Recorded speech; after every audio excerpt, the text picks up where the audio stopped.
Chapter 7. Ted's August 16, 1975 arrest would have been routine if he hadn't at first fled, then provoked suspicions with his lame alibi. These actions led to the search of the interior of his Volkswagen, where the pantyhose mask and ice pick were found, along with the displaced passenger seat. Had Bundy, who knew the law, insisted upon his rights and forbade a search of the Volkswagen, his trunk would not have been opened and the handcuffs would not have been discovered. Investigator Daryl Ondrak told Ted that night that he intended to pursue a warrant for possession of burglary tools, an easy charge to beat, especially if the defendant is a young law student with no prior criminal record. Only the incongruity of Ted's demeanor and the suspicious circumstances of his arrest prompted Ondrak to mention the incident almost in passing when he attended the next weekly detectives meeting. Jerry Thompson alone guessed at the connection between the late-night arrest of a courteous law student and Carol Durant's abduction of the previous November. Twice before, in Seattle and then in Salt Lake City, Ted's name had surfaced and then disappeared in connection with the killings. Thompson himself had missed one connection when the King County Police sent down Liz's photo of Ted. The detective wouldn't make the same error twice. Still, Jerry Thompson was only working a hunch. Ted Bundy was a long-shot suspect. Over the coming weeks, Thompson encountered deep skepticism at his theory. One doubter was Mac Hawley, sheriff of Utah County, who continued to oversee the Laura Aim case. Thompson kept prodding Hawley to explore Bundy as a suspect. Jerry, Thompson remembers Hawley lecturing him in exasperation. Bundy had nothing to do with our case, so forget him. That man didn't do our case. I wish you get that through your head.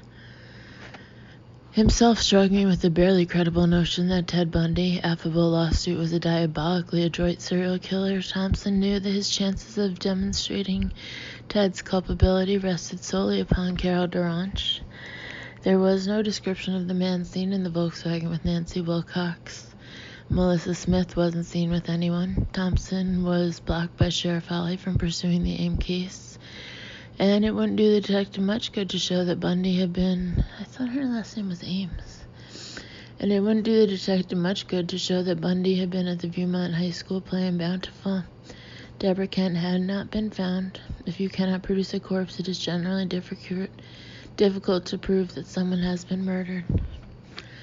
Only Carol Durant could link Ted to an indictable offense, and it had been more than 9 months since the shy girl had encountered quote-unquote Officer Roseland.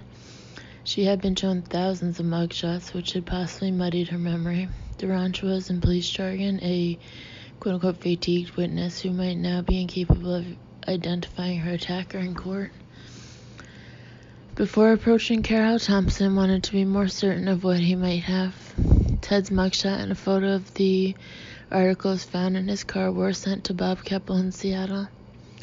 Coincidentally, at the instant Keppel heard from the Utah detective, he and his team were turning to suspect number 7 of the top 100 possible Teds they were rechecking. Suspect number 7 was Theodore Robert Bundy. Thompson called Ira Beale in Bountiful, who drove down to Salt Lake City, picked up a copy of Bundy's mugshot, and took it back to show it to Raylan Shepard, the Viewmont drama teacher. If you put a mustache on the individual, she told Beale, I'm sure that's probably him. The identification was heartening, but hardly conclusive. Mrs. Shepard had seemed equally certain about John Badway. It was Bundy's behavior as much as anything that kept Thompson's attention focused on him as a suspect. By his actions, Ted invited the detective to pursue him, apparently expecting to tease and humiliate Thompson. However, Ted was a poor student of human emotions, most of them being alien to him, including the appropriate response to police inquiries. He didn't realize he was trapping himself. Since his arrival in Salt Lake City, Ted had lived in an upstairs apartment, reachable from the outside by a fire escape, in a rooming house close to the University of Utah campus. The living arrangement was nearly identical to that at the Rogers' house in Seattle. On Thursday, August 21st, Bundy was downstairs refinishing an oak table he'd recently stolen off a backyard patio when he looked up to see Darrell Ondrak striding up to the front door. For a moment, Ted considered hiding from Ondrak, but thought better of the idea and went instead to his upstairs room to await the investigator's knock. At the door, Ondrak presented Bundy with an arrest warrant for possession of burglary tools. "I told you I'd get one," he said simply. Feigning indifference, Ted changed his clothes and accompanied Ondrak downtown to be fingerprinted, photographed again, and booked. According to Bundy, as they drove to the sheriff's office, Ondrak kept saying to him, I can't figure it out. I mean, you're a nice guy. I just can't figure this out." Once he was booked, Ted was placed in a holding cage. Then he was taken into a small interview room where Thompson's partner, Detective Ben Forbes, sat at a table. It had been decided that Forbes would start Ted off slowly. "We're basically interested in the things in your car," Forbes told Bundy. "I'd like to know why they were there."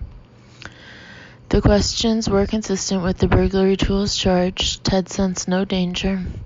He could have refused to answer any questions, and he could have insisted upon having an attorney present, but Bundy wanted to match wits.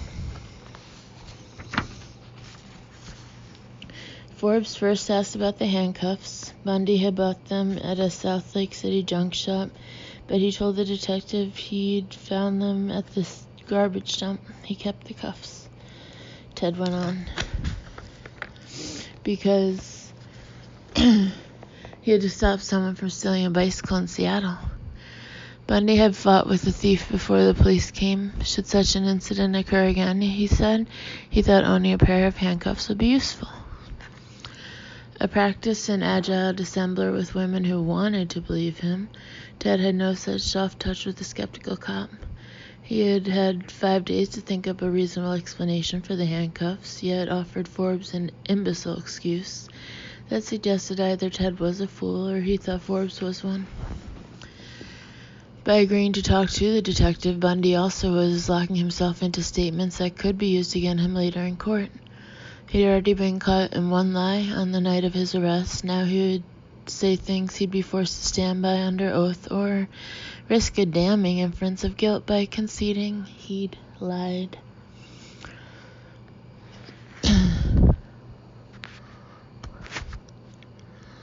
Forbes brought up the pantyhose mask. Bundy said he'd seen a film about mountain climbers who wore nylon liners inside their regular ski masks for added warmth. He claimed he was simply adapting the idea for his own protection when he had winter term evening classes at law school.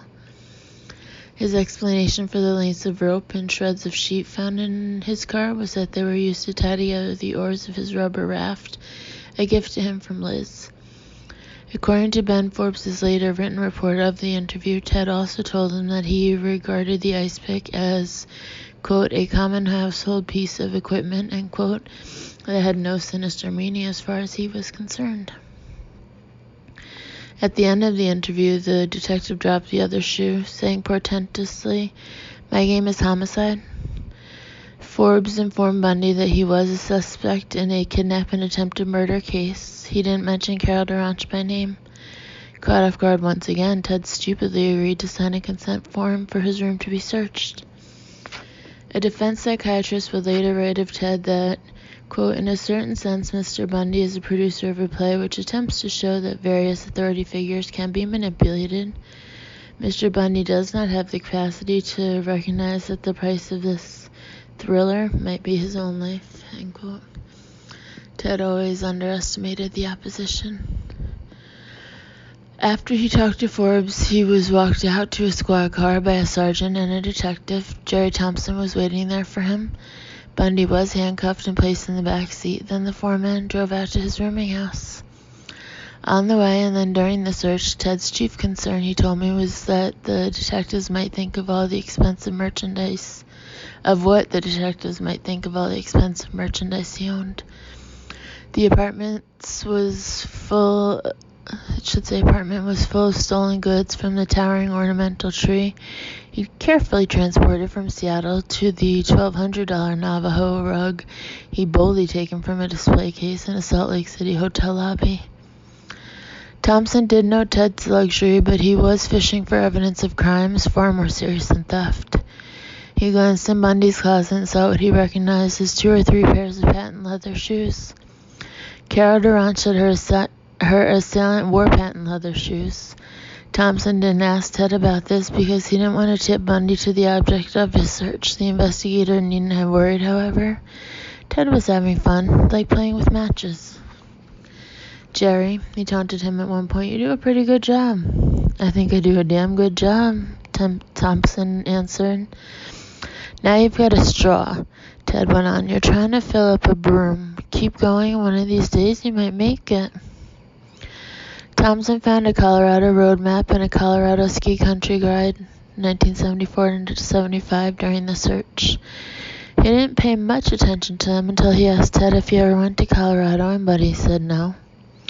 Why, the detective wondered, would he deny something so obvious? Also in the apartment was a brochure for a recreation center in Bountiful, a copy of Ted's June 1975 telephone bill, and a copy of a Chevron gas credit card bill. Thompson asked Ted's permission to take the papers back downtown. Bundy consented. The detective then wanted to photograph Ted's Volkswagen, to which Bundy also agreed. In his report dated early in September of 1975, Thompson